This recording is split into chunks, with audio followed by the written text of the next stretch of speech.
What's up, ladies and gentlemen? Welcome back to another episode of The Block Sauce, your weekly web show that serves up the juiciest discussions in the world of Web3 and gaming culture. I'm your host, Arena FT Ambassador Jim Kieran, and today we've got an incredible panel lined up for you guys. So grab your controllers, crack open a Mountain Dew, and prepare to get your game on. Let's go.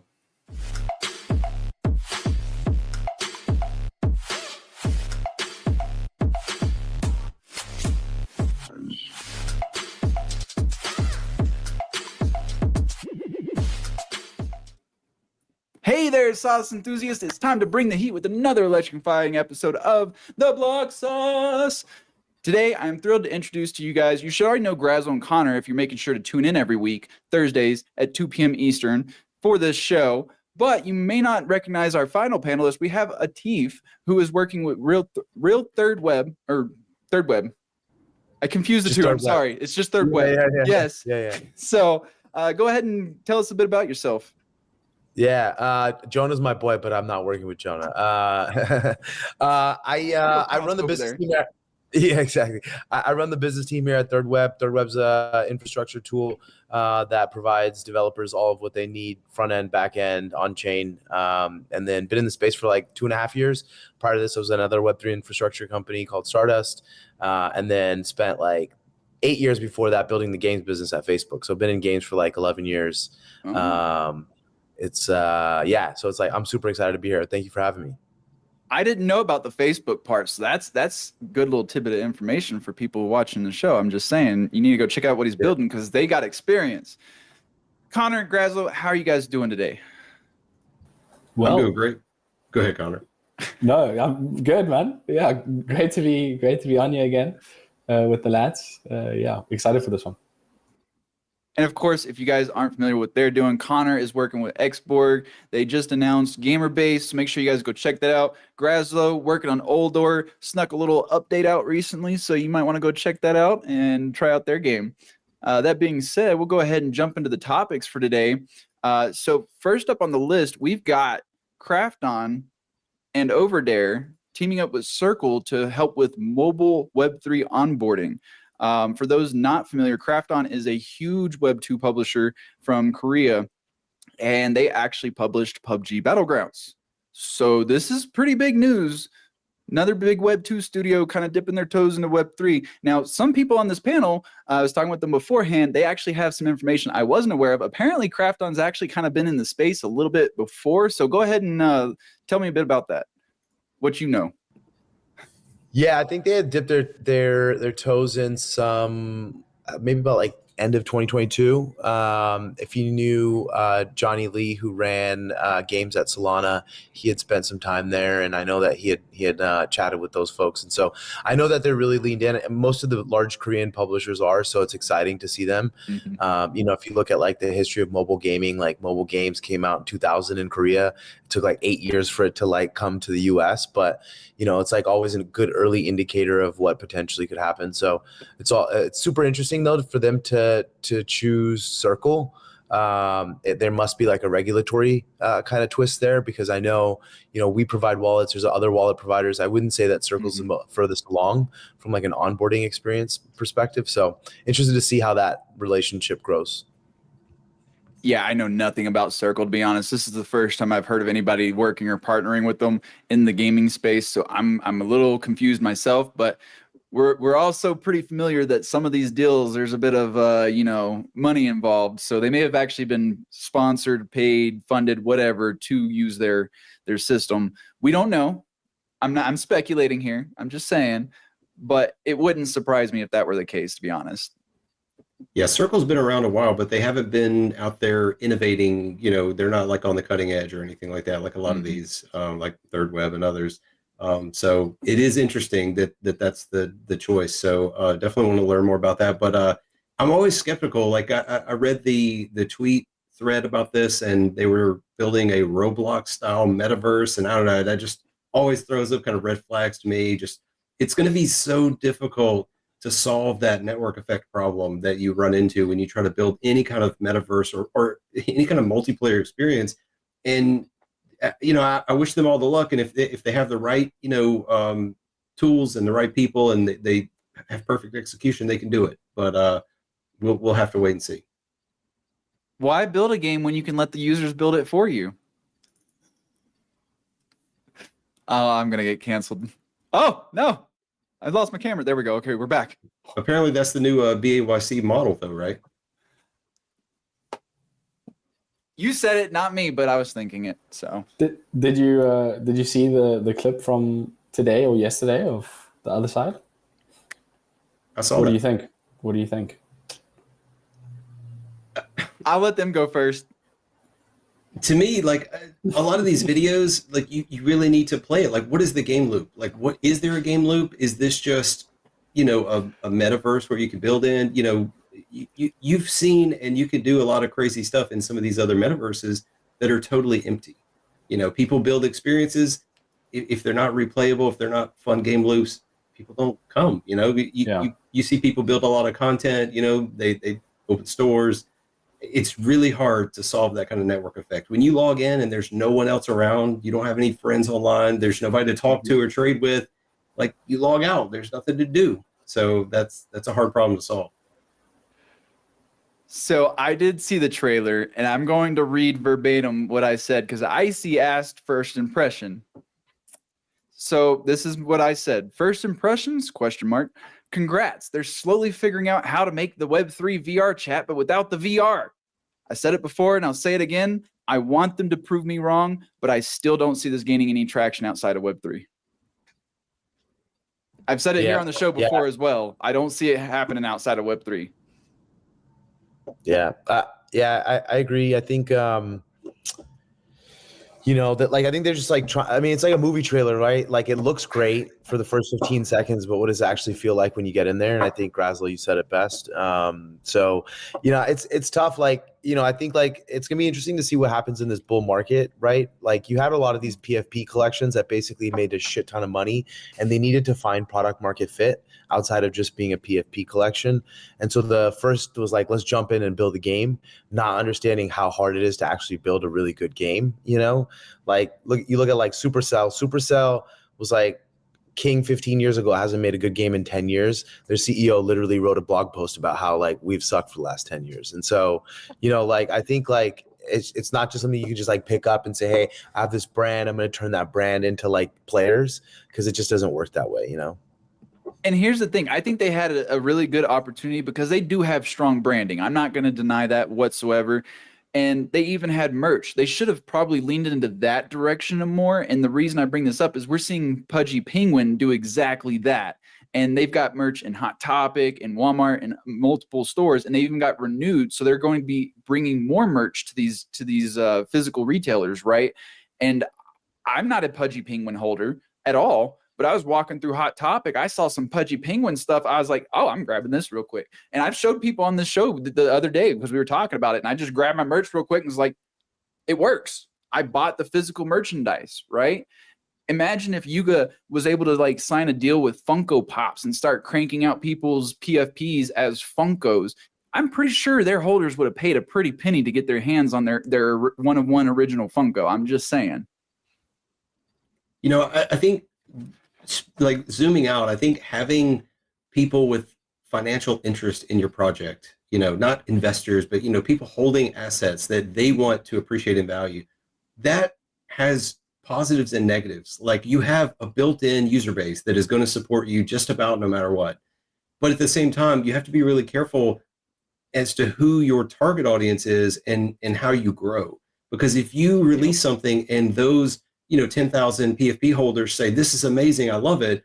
But if no one outside of that group likes it, how do you grow? Pudgy Penguin, I think, is doing well despite being a PFP project. I think a lot of projects will learn bad lessons because they'll release some terrible mini game, and their investors will love it because it looks like a game, and wow, we're going to draw in so many more people, and the value of my assets are going to go up. But in reality, gamers aren't interested in it. So that's going to be a problem for a lot of projects. Especially with the current stigma on Yuga Labs as PFPs. Monkey JPEGs. You really think gamers are going to go out and be buying these to get into some game that doesn't even have an actual game? Like the players got to go build the game themselves, essentially? You're basically providing an engine and telling players, go build the game. We have that. It's called Roblox and Fortnite. And guess what? They already paid the builders in their games. You don't need Web3 for that. You need a better use case than we're going to pay you to build in our ecosystem. That's just my take. Nobody's got anything else?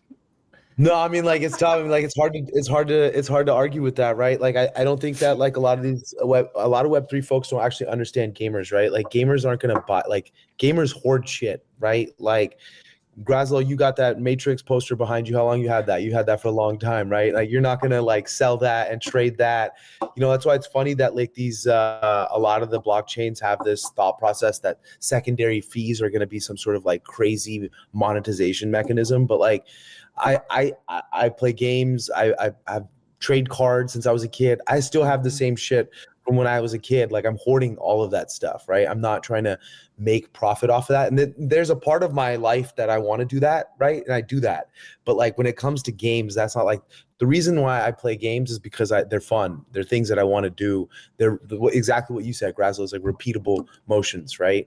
If I want to like play Age of Empires over and over and over again, like that's because I want to play it over and over again, right? So And it's funny you mentioned that, because that made me think about my Magic the Gathering collection. I've got like 5,000 cards that have been sitting in storage for 10 years. And I have, if you're not familiar with Magic the Gathering, I have a bunch of slivers. My goal was to create a sliver deck. They don't make those cards anymore. You can't go get slivers anymore because they were very strong and they worked too well together. They're probably worth a lot of money, but I'm keeping them because that's my go-to deck. It's tough as well, because you know, you're competing. You can't just be like a PFP collection and then just think you're going to compete with the best games out there that are initially gaming companies, and the, you know, everyone at the company, you know, of Riot Games they've been building games for how many years now? They're not just like a crypto Web3 person that's just turned into a game builder all of a sudden, you know. So it's, as a player, I'm not just going to put down, you know, the new Call of Duty or Rocket League or something, or the new God of War or GTA 6 for the Bored Ape, you know, after watching a trailer. You know? I will say this though, we are seeing a shift in the industry where people are putting down their AAA indie game or AAA games in favor of indies. Helldivers 2, Power World, Lethal Company, just 3 games in the last like 5 to 6 months that have absolutely gone viral. Millions of copies sold. People are loving them. I'll tell you right now, after playing Helldivers 2, I don't think I can play Call of Duty again. It's like, it's a different focus, obviously. You got the PvE co-op versus the PvP, but I mostly played Call of Duty for the zombies anyway. So now that I've got my new co-op, bye COD. Sorry, see you later. You know, I want to make the point too that because of what's happening in the Web2 gaming industry, with, you know, the pressure on the AAA studios, the massive layoffs across the board, and at the same time, we have this opportunity in Web3 because we have unique funding opportunities. Investors are extremely bullish on Web3 gaming. This is the time to start building talented studios, not saying we're slashing our studio and shifting to something where you build the game. I really think this is a unique opportunity to grab up talented, passionate developers, artists that have a lot of experience, and to build, you know, really amazing games that are Web3 games and not have the, you know, strong competition from AAA for a little while. I agree with that. Yeah, I was just gonna jump in. Like, I think that's a great point. Like, if you look at, I think EA just laid off 5% yesterday, something like that. So like 670 people or something. Grazo, I think it's a great point, right? If you look at these incumbent Web2 companies, they're not doing well because they haven't innovated. And so if you're somebody that's been at these companies for a while, why not go to like, and listen, there's a lot of really cool stuff going on for game content with AI.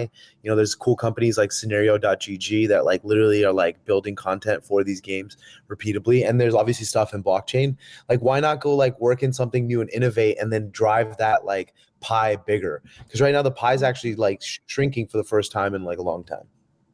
I agree with that. And these AAA studios, I mean, it's mostly the publishers. I feel like the developers, they want to do cool new things, but the publishers, they're focusing on ROI. They want money, right? They want to appeal to the shareholders. They're rushing games out before they're finished. And we're starting to see the AAA industry kind of implode on itself. And I don't necessarily think this is a bad thing. It sucks for developers right now, but I'm really hoping that we will see them move to studios that genuinely care about their projects and what's being built versus just appealing to what can make the most money. And one thing that came to mind with all this, for those that aren't aware, there were actually a bunch of Blizzard veterans that came together and started a studio called Dreamhaven. And I'm really looking forward to whatever they start working on, because I want that old Blizzard, we care about the community, game first mentality. I'm tired of feeling like every time I buy a game, I'm being nickeled and dimed for every little thing. Oh, there's a new DLC I got to pay for. Oh, there's a new skin, but it's overpowered in some form or fashion. I got to pay for it. Why can't I just spend $60 and have a complete game anymore? Let me choose what I spend my money on. And this is why Helldivers 2 right now is doing so well, because they do have microtransactions. I'm not against them by any means, but when they are so invasive that it actually alters gameplay, that's when I start to have issues with it.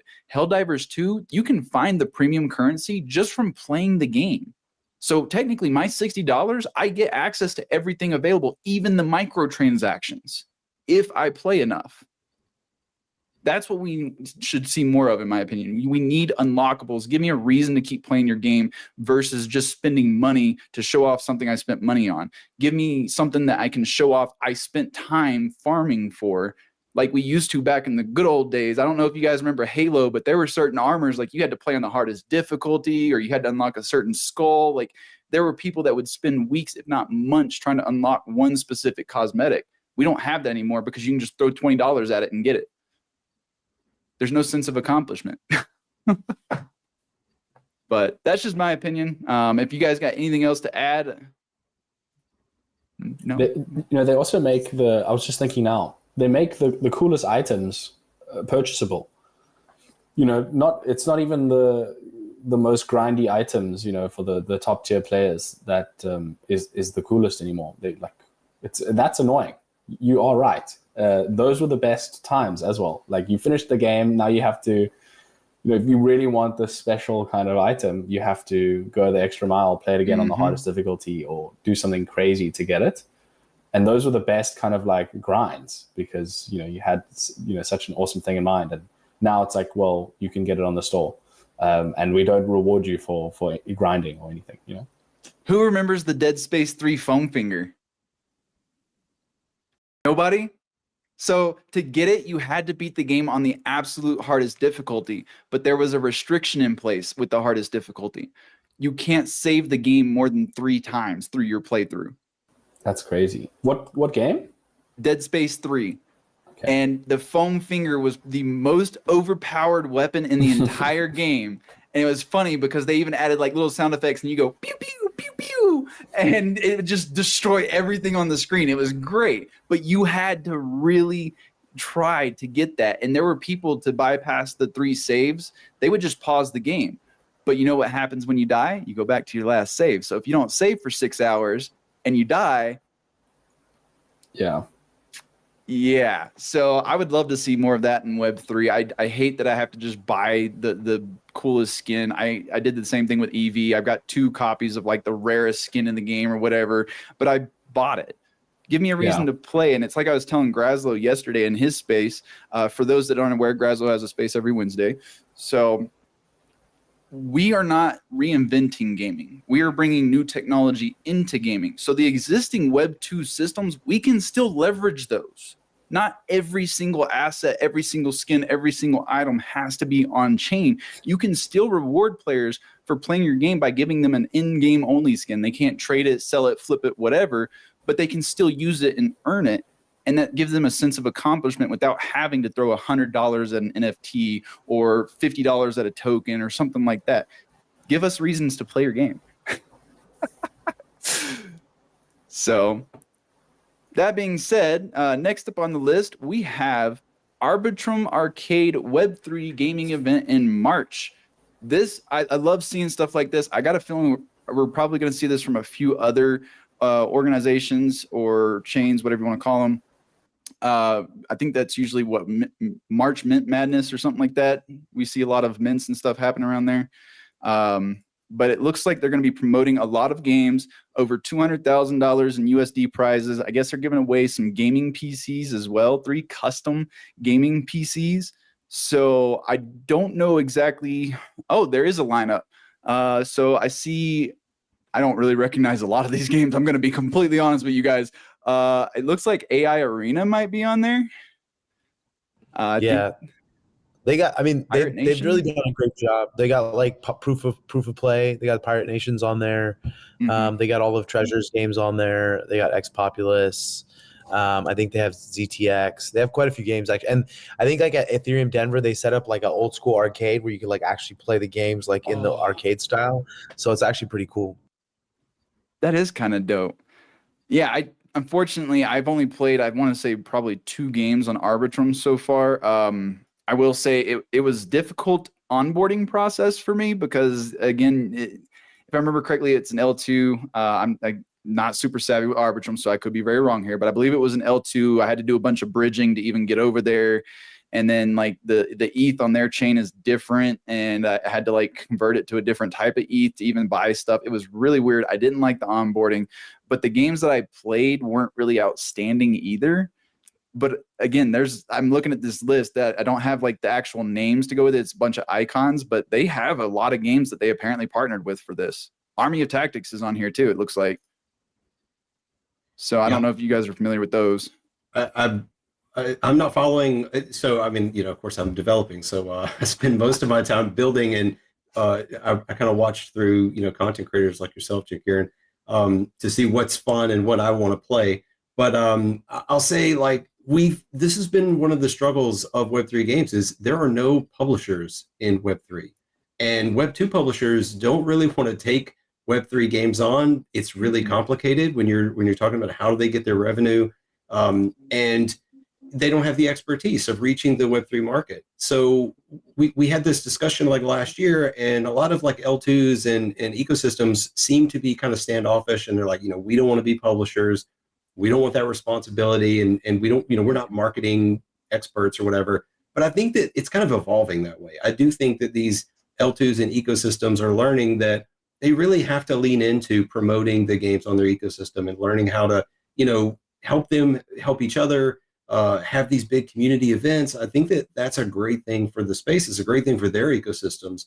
I do think probably most of the games are still early, but I think this is a great thing to see, and I think we'll see more of them from different chains. Really, I think most of the chains that are attracting games right now, like this is something that they're all experimenting with. So are all these games that you mentioned on Arbitrum? Yeah, I would assume so. Yep. And I did find an actual named list. So here we go. We got AI Arena, Army of Tactics, Battlefly, Battle Plan, Bitmates, Cosmic Battle, Diniho, Forgotten Rooniverse, Kaiju Cards, Knights of the Ether, Karuru Beasts.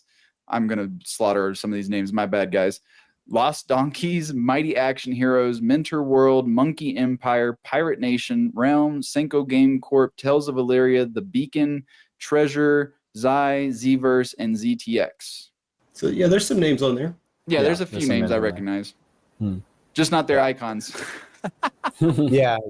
We work with most of these guys. Actually, funny enough, their web is kind of cornered the Arbitrum market. We work with ZTX. ZTX is super cool. It's actually live. You can go on ZTX.io. We put together their onboarding experience. That's like a large Web 2 metaverse. They're the largest Korean Web 2 metaverse in the world. They have like a lot of users. Another one of those, and then Treasure DAO. So it's funny you said that about Grazlo. Like when I came on from Web 2 to Web 3, like my thesis was always that the token allows for publishing, which wasn't successful in mobile gaming, to be successful. Like you look at like all these DNA, Nexon, all these Netmarble, none of these guys were successful in publishing their games, but a token kind of levels that playing field. And so two of the publishers that we work with, which one is Treasure, Corel and his team, they have like 12 of those games. Obviously there's been a lot of drama with like the whole Arbitrum and Optimism and like DAO vote. And then the Zai guys are also like doing the same thing. And so I think the problem for like a lot of these chains, honestly, is like most of them don't have gaming DNA. They have like DeFi DNA. So they know how to like fire up the like Arbitrum knows how to fire up the DeFi guys, right? And so I think they're like learning how to do that for the gaming people, right? Like if you like, for example, like last year was the first year a lot of these chains came to like GDC and they were like, what the freaking hell is this, right? Like, it's just a different kind of weird, if that makes sense, right? Yeah, when you start talking about staking and you're in a room full of gamers, like they have no interest or idea in any, but that's like you said, that's their DNA. Well, staking also becomes a red territory for anybody living in the US, so you got to be careful with that anyway. Wasn't there like something, the staking qualifies it as security or something like that? Well, I'm a citizen of the Republic of Palau, so. Lucky you. I am not. I am definitely a US citizen, so I stepped out of staking, unfortunately. I ain't trying to get myself in trouble anymore. So what is because I keep hearing about Palau like often from guys in the US. What is They launched this digital citizenship thing where you can get a like legit ID card mailed to you. It is proof of digital citizenship, whatever that means, but apparently it works at various exchanges. If you tell them your residency or your citizenship is Palau. Now, as to the legality of that, who knows? But I thought you were being serious. I thought you legitimately were like not in the US, and now I'm like, wait, no, I am in the US, but yeah, that's something I've seen a lot of people take advantage of this, but it's a whole the government is selling these like a digital citizenship with like a laminated ID and everything. No, I'm not down either. No, that's like a knock. The FBI is outside of my door kind of thing. I mean, I'm over here paying for a subscription just so I can make sure I file my taxes the right way. Like, I'm trying to make sure I'm doing everything by the book, because Big Brother, they are not hesitant to make examples of somebody. We're starting to see this, especially with the influencers, constant lawsuits and people going after them.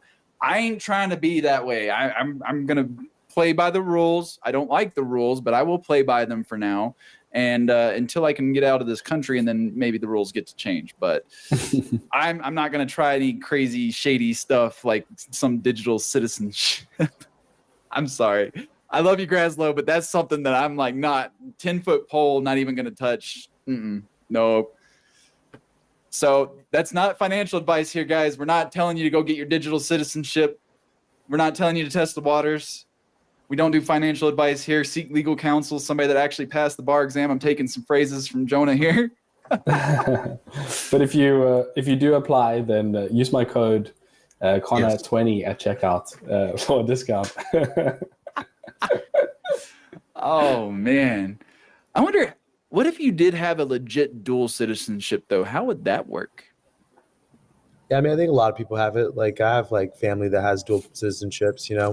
We're from Pakistan, so a lot of people got like the U.S. and the Pakistani passports, and then you just switch them out when it's time to like enter whichever country you're in, kind of thing. Utilities. Yeah, exactly. For most, there's no downside to that. It's only upside. But if you do it the other way, and you let's say you move to the Philippines and you get Philippine citizenship, if you're still a U.S. citizen, you still pay taxes in the U.S. even though you don't live here until you renounce your citizenship. So, but like if you're a Filipino citizen, you move to the U.S., you don't actually owe taxes to the Philippines. We're kind of special in how we. Yeah, that sounds like us. You've done some deep research in these immigration policies, Graslow, I must say. Well, my wife is from the Philippines, so I have been all through the immigration process. So I do know a little bit from that. That's a whole 10-year journey. You learn a lot. Wow. He's invested.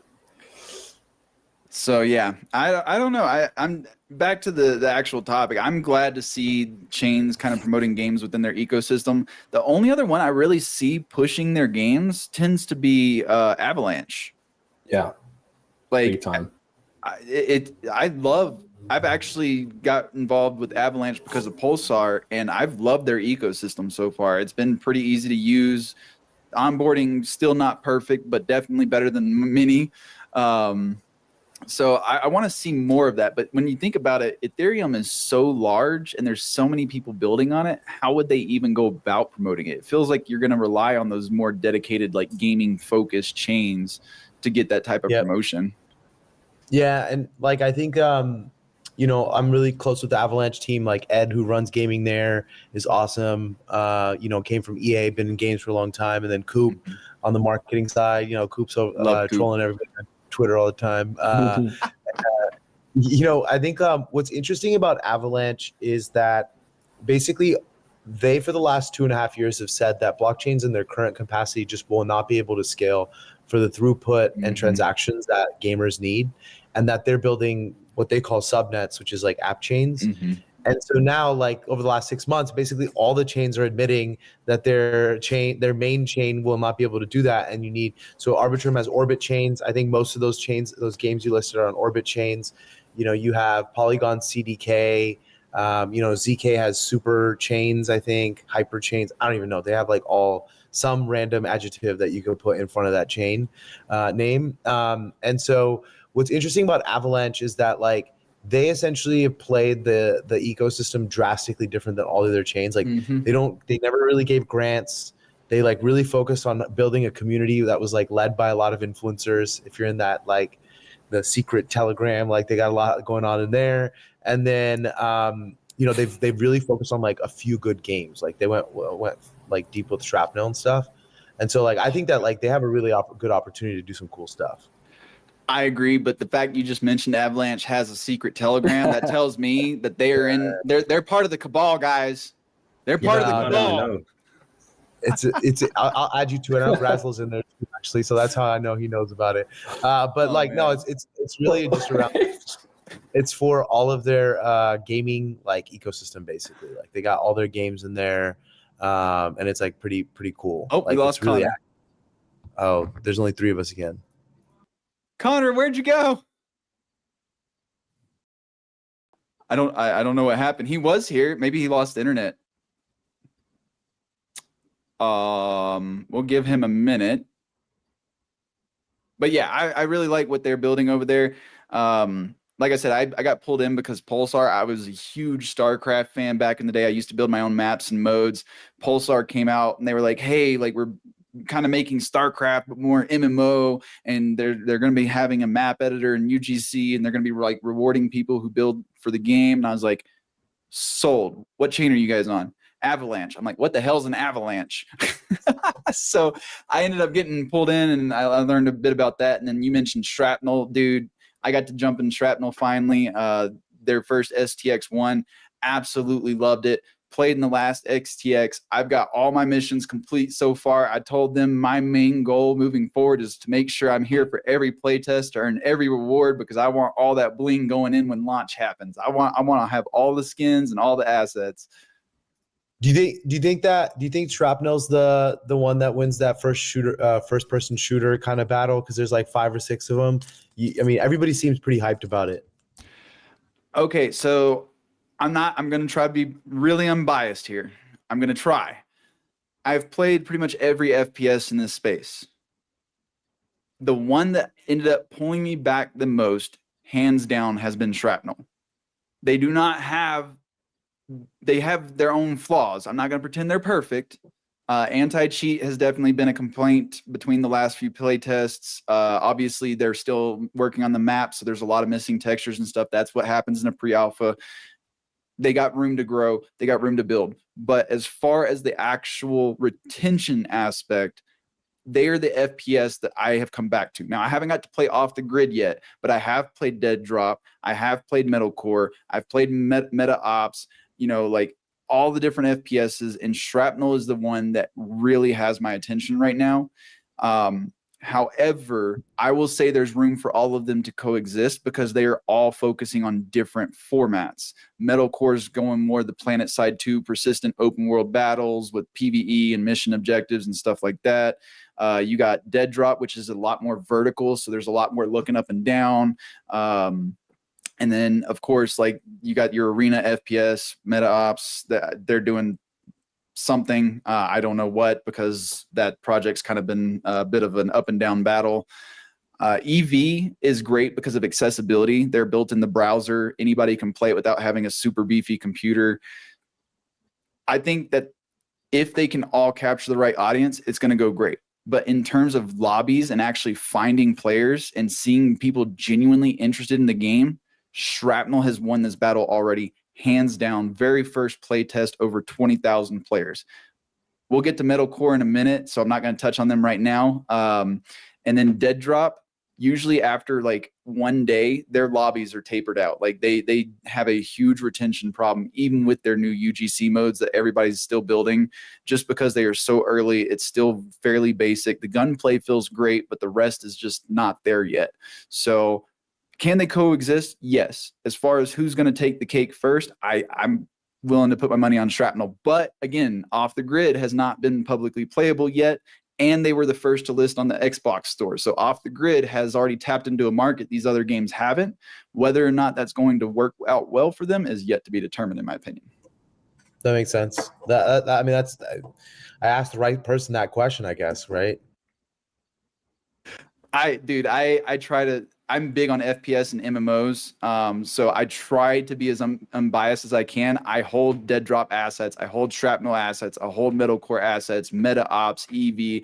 I have assets in all of them. So it's not like me trying to FUD one over the other because I own, 10 times or whatever. No, I really want to see them all succeed in their own way, and I think they can. But I'm going to sit here and say that I believe Shrapnel, with the backing that they have from Razer, a Web 2 company, very big Web 2 company, and just the marketing that they've done so far, the fact that you can get the founders packs using fiat, so it's just like people are used to buying into early access in Web 2. They're doing a lot of things right that's leading to a much quicker draw on interest. So that's why when the first STX launched, like their matchmaking crashed because they had too many players trying to join. Name me another game that's had that problem yet. Yeah, that makes sense. Have either of you guys tried Shrapnel? Any of these FPSs, or? I haven't. I've watched a lot, but I haven't had a chance to play it myself. But I am excited to try it because I've heard that the movement and controls feel a lot like Battlefield, which is like my favorite FPS franchise. And I agree with every point you made. I think that they're definitely the one furthest along. They're nailing the marketing. This is way earlier than you would normally market an FPS. Like the quality of the game when you watch it, it's like, why are they spending money marketing this? But I mean, when you put in the context of Web3 and where we are and in the competition, like it makes sense to get out there early. But I'm excited for some of the more polish to come for them and others. But FPS it's a tough genre because somebody comes out with an innovative game mode, really tight controls, some cool mechanic, and it captures everybody's attention. What about you, Connor? You work with a lot of gamers, so. Yeah, I mean, it's an interesting one. We had our players playing Shrapnel. They're currently not interested in any Web3 game in terms of our FPS pro team. They very much are grinding the finals in hopes that it turns into the next esports. That there's an esports kind of that it gets a backing there, which is interesting. I mean, they Counter-Strike 2, Counter-Strike and Valorant pros. So interesting. What are your thoughts there? Dude, the finals is not doing well. I do not believe that there's going to be an esports scene that spawns out of it. If there is one, it's going to be 100% on the community. The community is going to have to support it because I don't see them pulling the numbers that they're going to pull genuine sponsorships, and the developers and studios are going to want to put together something for it. I don't think it was a bad game, but I think the format doesn't lend itself to a true esports scene. And the reason I say that is it's 3v3v3.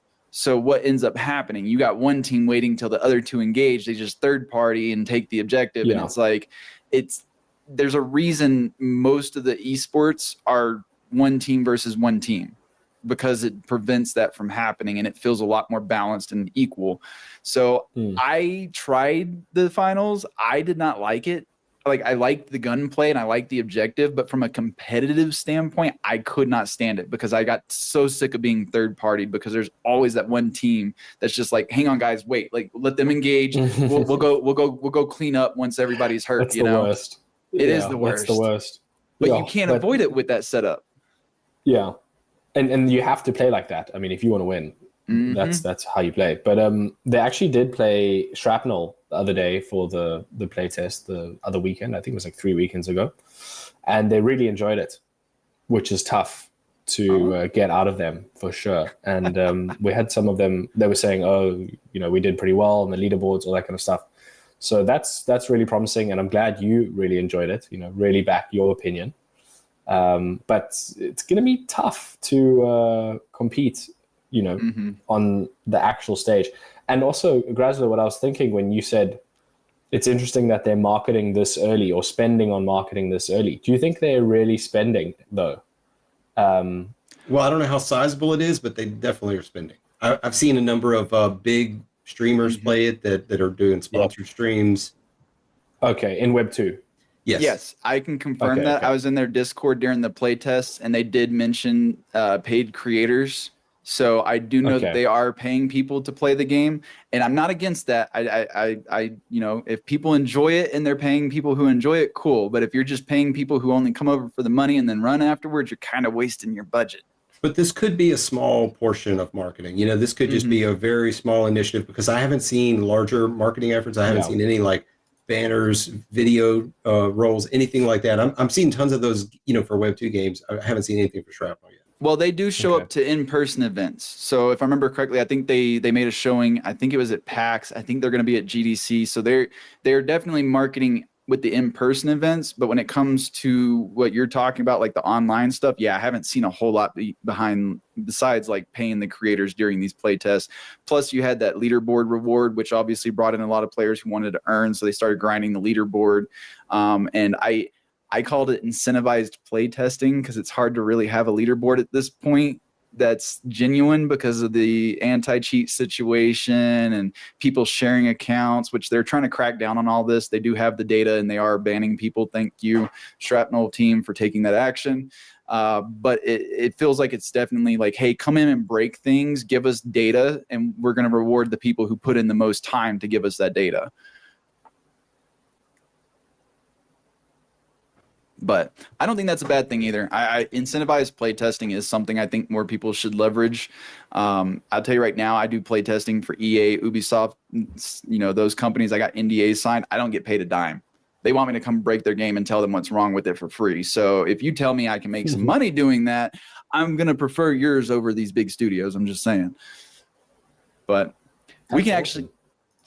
Yeah, so we could actually move this into Metalcore, who launched their closed beta. So this is a good tie-in because I was talking player numbers. Shrapnel, their first playtest, over 20,000 players. I think the final number ended up being like 27,000 or something like that. So I've been playing the Metalcore beta, which launched this week. There are tons of people giving out codes. Go check out, I think it's games.gg, got given like 1,000 codes to give away. So go check them out. Try to get yourself a code. The game is good. I'm not going to say it's not, but for them to label it as a closed beta and then their current plan is end of Q2 open beta. I don't know who has and hasn't seen my clips, but it doesn't feel like a beta. It still feels like an alpha. And I have played their alphas and I have seen drastic improvement. There is improvements, but I don't think there were improvements in the critical key areas. They did a lot of UI, UX, map cleanup, and new like terrains and stuff like that, which is cool and great. But the AI, the PvE, I summed it up as target dummies that shoot back at you, because they will literally stand in place and not move. I can throw a grenade and they'll just be like, "Hey, look at me! I'm gonna blow up." Like, make them move, make them do something. Like it's so bad. The hit registration is terrible on it. Lots of cleanup and polish still needed, and everybody's like, but it's a beta.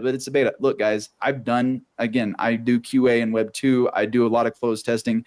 Beta is when you start working on optimization and polishing. The core features should be fleshed out by that point. So if your AI doesn't work, And that's the first experience players have, because you have to play as a foot soldier. You have to run around killing NPCs, looting boxes to get the materials to craft the mechs. The mech battles, the vehicle battles, they're on point. Those are fine. They nailed that down pat, which is great. But that's essentially your in-game combat. The beginning phases where you're fighting these enemies that aren't moving and they're basically stormtroopers because they never hit you.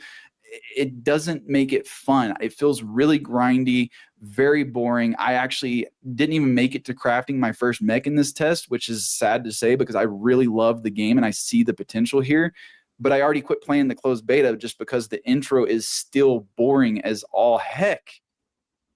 So I feel it's a little too early to be calling it a beta. And I think it's really too early to be going open with it. I think they still need to flesh it out and get that first player experience nailed down, fix up the PvE, work on their AI, and then come back to come back later once that's all fixed up and then go open beta. But I don't know if you guys have gotten a chance to play it yet. I haven't gotten a chance to play it, but I played other games that like have similar kind of issues. And, this is where like the launching a token so early or, having those NFT collections can be really hurtful because, like you got to keep showing progress. And like with a lot of these games, like it's just like grinding a leaderboard. It takes grind to build the game. It takes like 3 to 5 to 6 years for some of these games to actually build. And like most of these, like, yeah, you hear an announcement like, oh, this game is getting built. It'll be released in X date. And then you don't hear about it until like 6 months before the game. Versus Web3, it's like every 3 months I got to hear about this game. Otherwise, those floor prices are going down. And it actually, it creates unnecessary tension in what is already a tense atmosphere of building a gaming studio as a startup. And then on top of that, like you get like, now you're somebody that plays a lot of games. You have a bad taste in your mouth. Like in 6 months, it's going to be like, damn, you got to really pull you back in to get back in.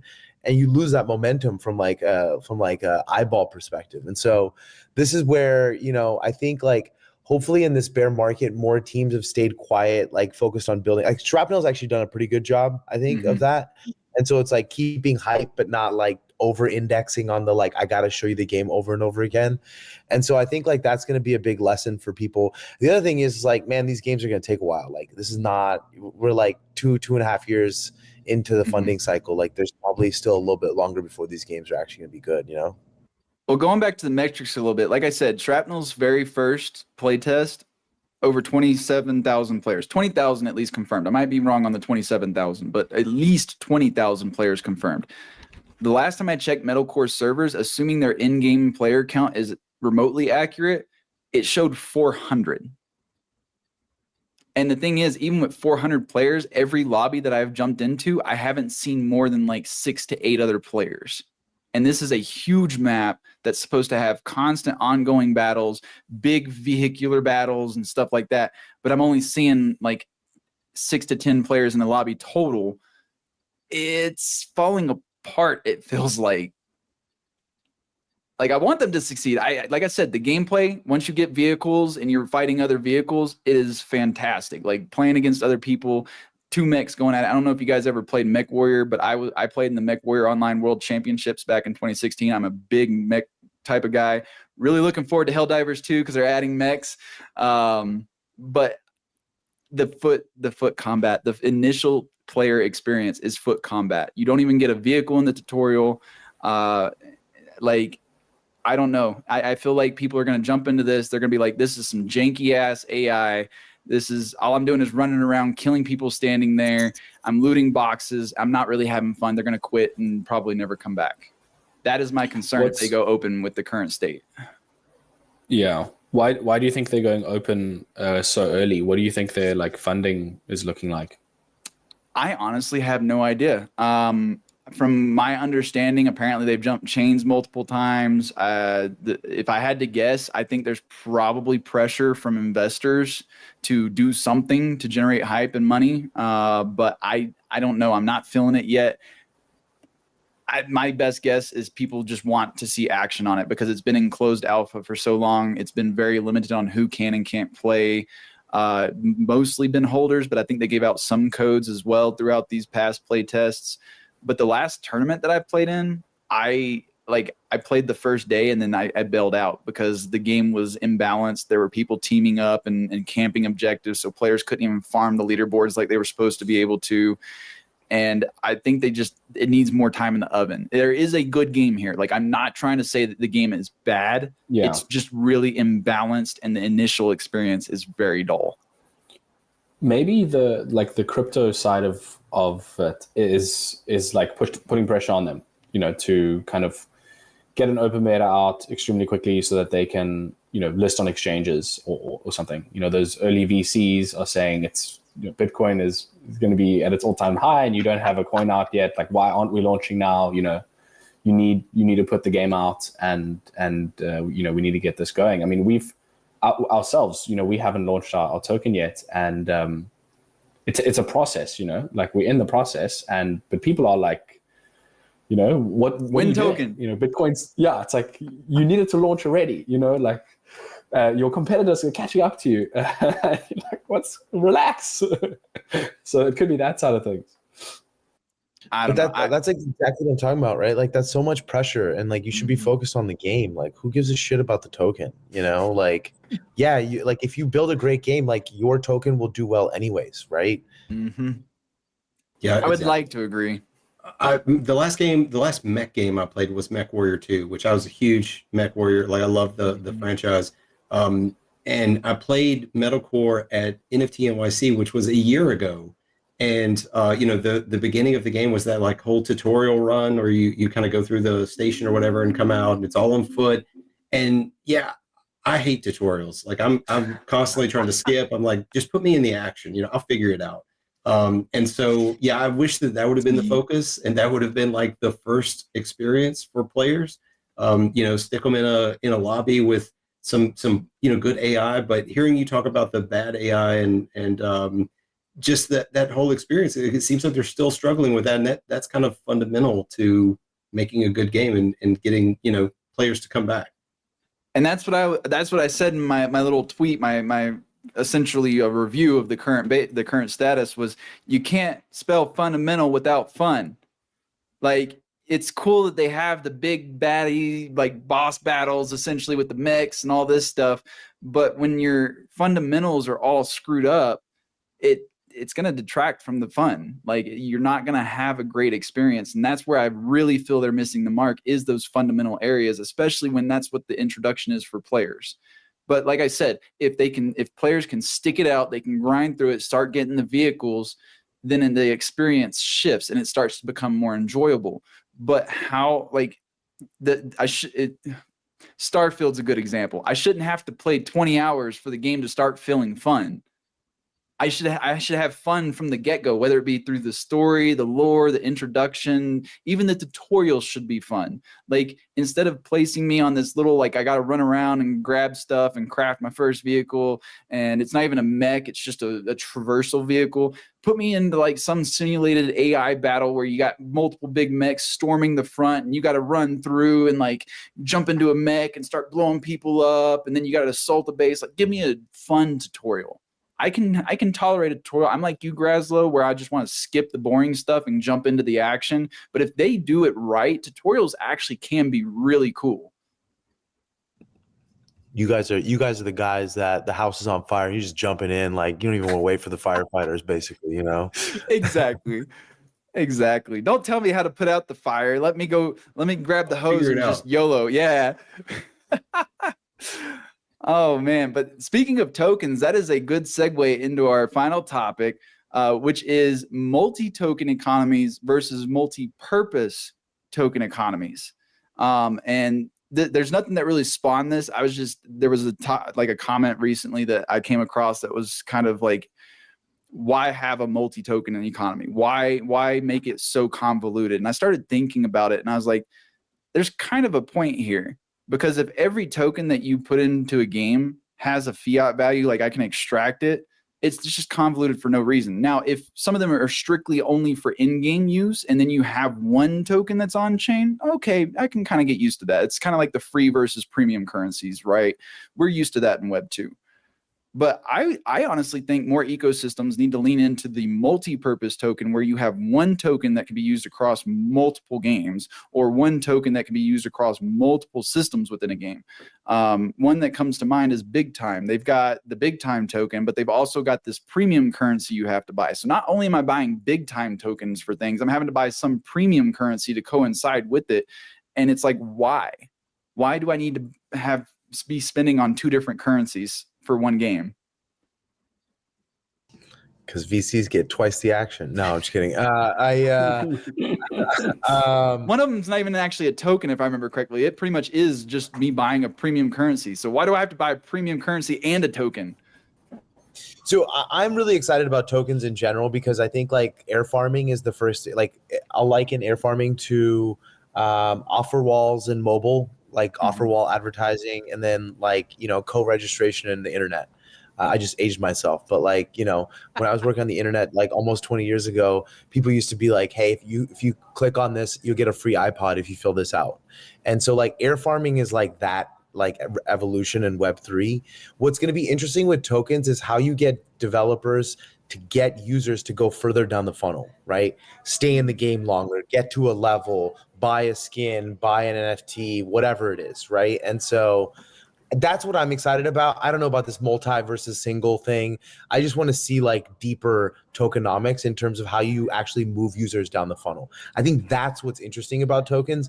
And air farming is exciting for me because it's like it's the click version of that funnel. Now, how do you get further down that funnel? That's how I've been thinking about tokens recently. I think that works for the Web3 space, but I'm not necessarily sure it's going to convert Web2 users. I used to liken tokens to premium currencies, but I'm realizing that's not always the case. In fact, in majority of games, that's not the case. So to me, if a game has a token, I need a genuine use case. If it's something I'm used to doing for free in another game, like WoW Gold, for example, I can use their in-game currency for the whole of the economy. I can even extract it to fiat in a way. But why? I don't know. To me, it's really hard for me to be like, oh yes, I love farming Big Time token. It's great. I can't wait to extract. Well, a lot of games have, you know, dual tokens, because they'll have like a governance token, and then they'll have like the utility token. And you know, sometimes it's the reason they divide it up like that is because one of them's infinite supply and the other one's fixed supply, or one of them has staking, which is totally not a gaming thing, but you know, we throw it in there anyway to appeal to the DeFi guys. But yeah, so I mean, I think there's a lot of things to think about too, like you know, game studios, if you're coming from like mobile and you're used to selling premium tokens like currencies, and this is just some digital number you're selling for real money. You know, you're trading worthless gems or diamonds or whatever for actual money that goes to development of the game. If you move over to Web3 and you can't actually sell the token other than like the TGE, and then players are buying tokens from other players, it kind of cuts you out of the loop.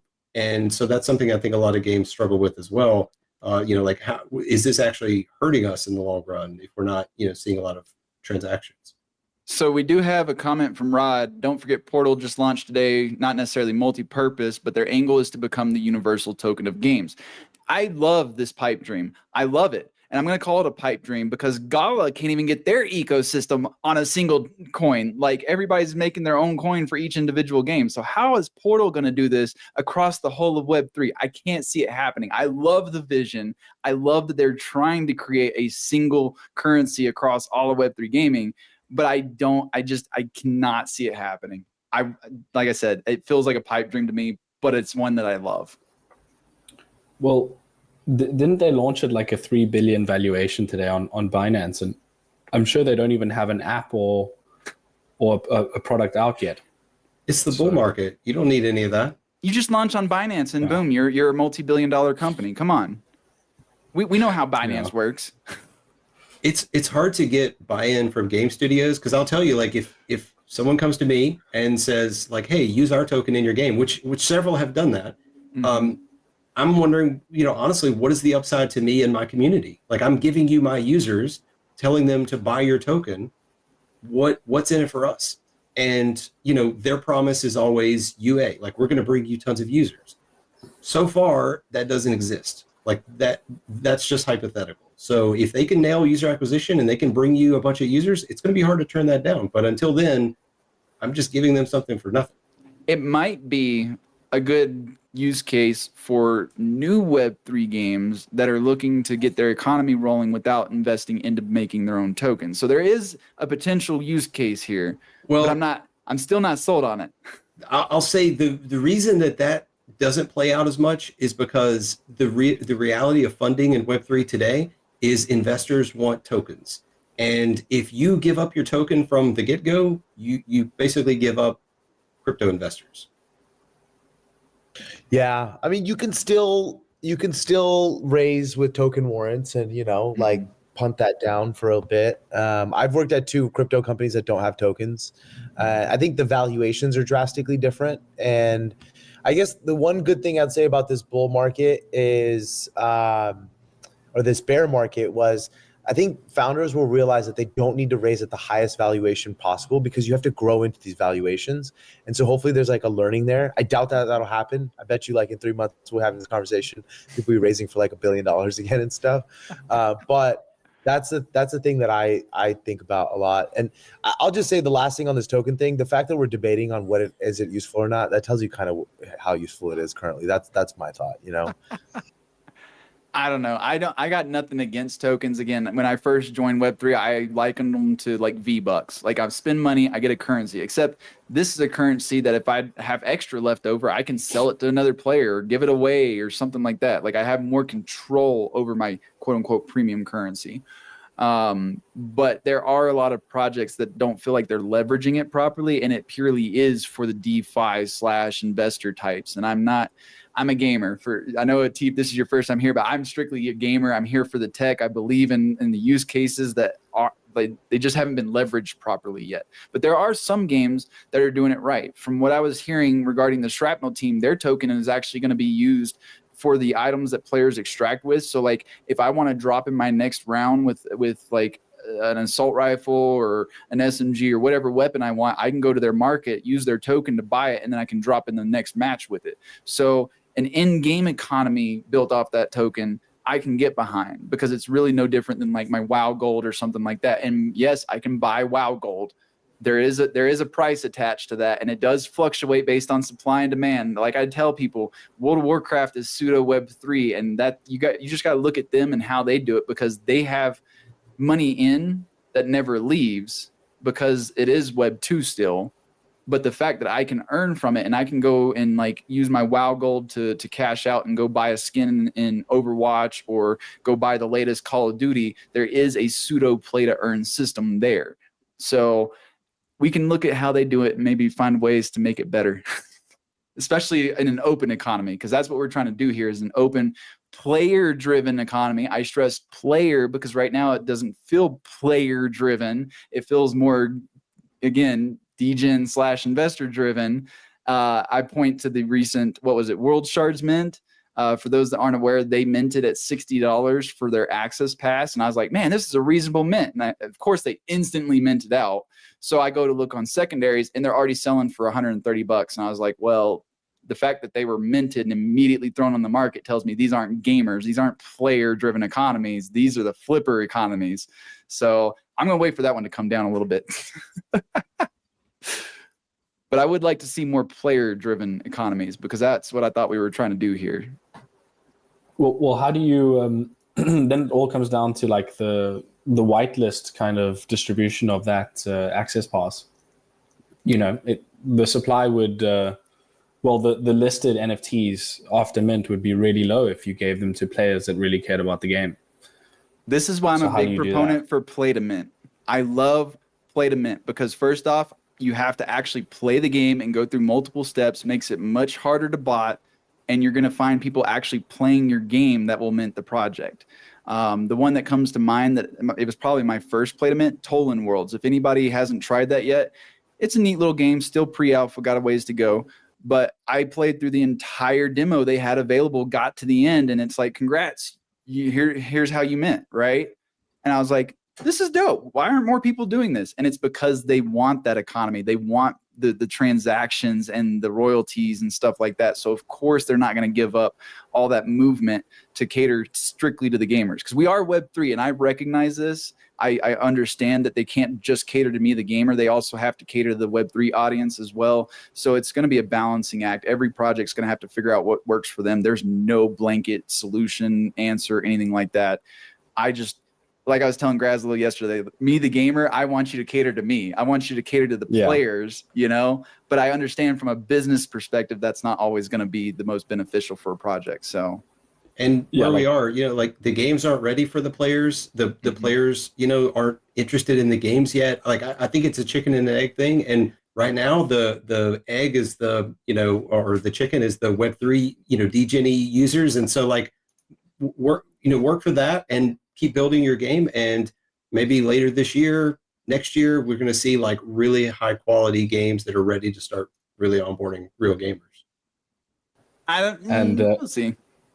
And play to mint is definitely not the strategy or the playbook to get listed on Binance. That's for sure. True. But yeah, I don't know. I don't have a perfect solution. If I was good at business, I would run my own business. I'm a gamer. I know gaming. I can give you ideas all day, whether or not they're going to work for you, whatever. So, but I would love to see more games find their foothold and be able to find the players that work for them. Pixels is obviously popping lately. They're pulling in a bunch of players. They're handling the botting problems and stuff like that. And it seems like they're still doing really well even after cracking down on the bots. So they're doing something right over there. I don't know what it is. I'm not involved. Just throwing it out there. Some games are figuring out what their audience is, and that's great. I love to see it. So does anybody have anything to add before we wrap this up? No, thanks for having me. It was a lot of fun. Appreciate it. Always good to see Grazlo, and nice to meet you guys. Of course. And I'm curious with the third web situation, what are you guys kind of seeing with games lately? Are they doing well with the token and player acquisition, or do you guys have any metrics into that? Yeah, I think what we're seeing is like DAU and MAU baseline go up, but it's still really early. We're seeing some games with like 20, 30, 40,000 DAU, MAU, and which is exciting, but I think we haven't seen any real big games launch yet. Are those high DAUs, are those like mobile, if you don't mind? Yeah, typically mobile, a couple of MMOs. I'm a big, I think mobile casual will win. I just, if we want to onboard millions of users, that's what works. So, you're right. I don't want to admit that you're right, but you're right. And the cool thing is, I don't know if you guys were aware, I recently opened BlueStacks again. BlueStacks actually has a Web3 game category now, specific. And I was like, that's kind of neat. And then I noticed in the top right, they actually have a wallet option as well. So BlueStacks is already ahead of the game when it comes to these emulators. And they're like, we're going to support Web3. Like we're here for it. We know that mobile gaming is starting to pop off in the Web3 space. I love to see it, but I've also heard the wallet function sucks. I haven't tested it personally. I just set mine up yesterday, so we'll figure it out. But come check out Third Web. Just need to hit up Third Web. Yeah, we have our own demo game. We have an internal Unity dev named Firekeeper, Anon. He's awesome. He built a game called Web3 Warriors. You can go on web3warriors.thirdweb.com. Game's actually pretty dope, and it shows you the onboarding. It doesn't even look like you're playing a blockchain game. It's just blockchain as a backend, because that's what blockchain is. It's just a backend. Nobody goes, opens their phone, looks at Uber, and goes, "Oh my God, AWS is amazing." Like, that's not the way it works. Like I said, give people a reason to care. That's what it is. Like once they start figuring out they can earn or sell the stuff that they don't want in a game, or even I'm still waiting for us to find a way to have a digital used games marketplace. Because think about the Steam library. I've got 600 games in my library. I don't play most of them. Imagine if I could sell the ones I don't want anymore. I'm just saying. People keep saying, how can we bring Web3 to single player? There you go. Digital used games. I can see how many are run. And people are like, oh, but you don't want to run a limited amount of games. Look at limited run games, literally the name of the publisher that makes a limited quantity of physical games in Web 2. This is nothing new. We just have to leverage the technology to promote it. Go! especially as everything's going digital. I mean, think about all the digital consoles that are removing CD drives and stuff like that. You don't own your games anymore, guys. We're licensing. Web3 can actually fix this, and I'm not saying that ironically for once. So, oh man, it was a great discussion, guys. Thank you again for joining. We're gonna go ahead and wrap things up. So that was another great episode of the Block Sauce, ladies and gentlemen. But we're now gonna come to a close. One more time, thank you guys, Graslow, Connor, Atif, for joining us. Hopefully, I'm saying your name right. Am I? Is it Atif? Atif. Okay, he hasn't corrected me this entire time, guys. I've been just, oh my god. I was born here, but I'm Asian, man. We don't. It's impolite to correct, Oh, really? Oh, well, always feel free to correct me if you come on my show, because I hate getting people's names wrong. It drives me bonkers. So I'm so sorry. I've said it wrong this entire time, but we'll get it right next time. Yeah, exactly. Oh, thank you guys. Remember, it's your engagement and passion that fuel our drive to bring you the hottest topics and thought-provoking conversations week after week.